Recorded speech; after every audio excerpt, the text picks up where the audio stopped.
Welcome to the 153rd installment of Em Alejandro, your number one place for sports, cars, video games, fitness. If you're a man, you're here.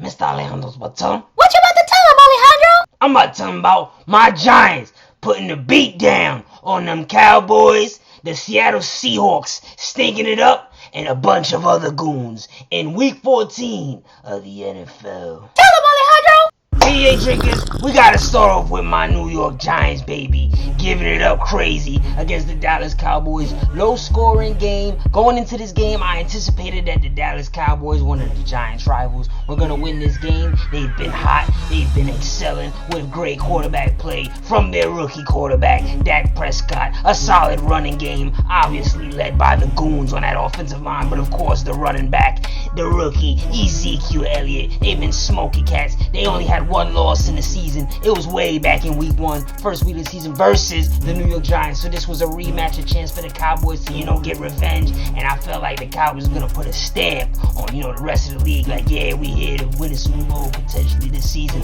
Giants held it down. They won. Defensively, they held it down crazy. Shout out to the corner with the dreads for the Giants. Janoris, Jenkins putting that twerk in, locking up Bryant, one of the elite wide receivers in the league, locking him up crazy, holding him to only one catch for 10 yards. And on that catch, Janoris Jenkins stripped him. That's what's up. Keep it up, Jenkins. With this win from the Giants, that, was highlighted by a big touchdown by Odell Beckham Jr., the Giants are really, starting to look like potentially like the teams that went on to win them Super Bowls where they got hot late in the season. They do have a defensive injury, one of their best pass rushers, JPP, Jason Pierre, but nonetheless, they stepped up defensively.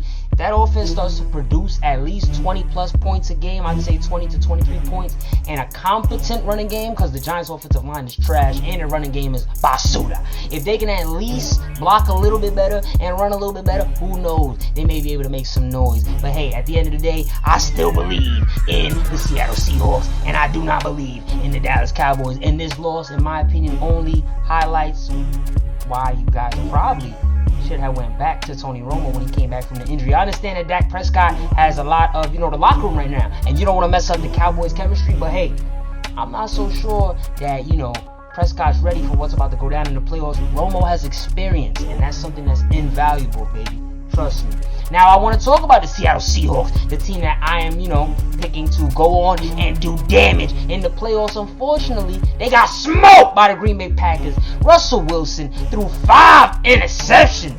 Not only that, last week, the Seahawks suffered a ginormous injury. They lost one of the best safeties in the NFL, Earl Thomas. I was like, yo, one of the members of LOB, the Legion of Boom Camp, Chancellor returned. Michael Bennett, one of the beastly pass rushers, was getting ready to come back. I was looking at that defense like, ooh, they about to be way more than formidable. They about to cook. But now with the loss of Earl Thomas, who knows what's going to happen to Seattle Seahawks, man. At the end of the day, I'm looking at the running back, Thomas Rawls. You're going to have to step it up, be a goon in the trenches, and hold it down. You feel me? You're going to have to run that ball like your life's on the line and help this team get to where they want to go. I want to talk about my man's Adam Pacman Jones, talking that talk and walking that walk, versus Terrelle Pryor Sr. They had beef going into this game, and Pacman was taunting him. Pacman, after the game, was like, yo, Terrelle Pryor, he's garbage. Pacman even at one point looked in a trash can and was like, yo, Terrelle, where you at?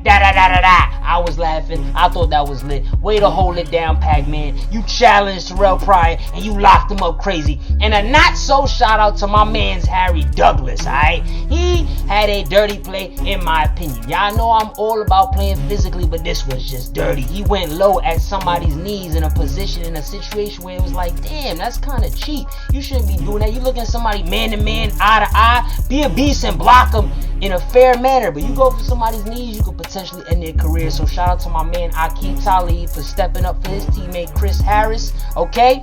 And calling out Harry Douglas, and he basically said, look here, Harry, I know you're Asian, alright?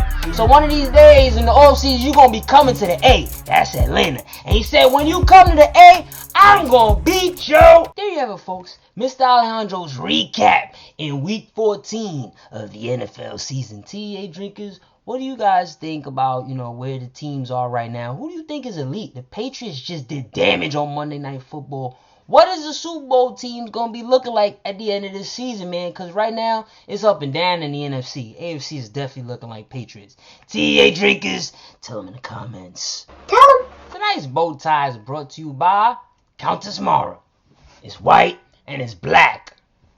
Tony Romo over Dak. Tune in for more sports, cars, video games, fitness, and all that. Follow at Em Alejandro to hear my immediate reaction to live sports events, or if you want to hear me cover a certain team or topic. Tell them outro music.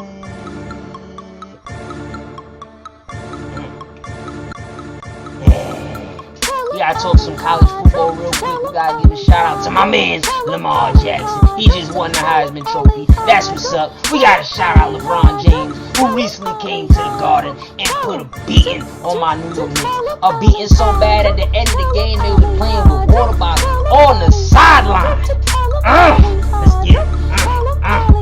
T-E-A. Woo.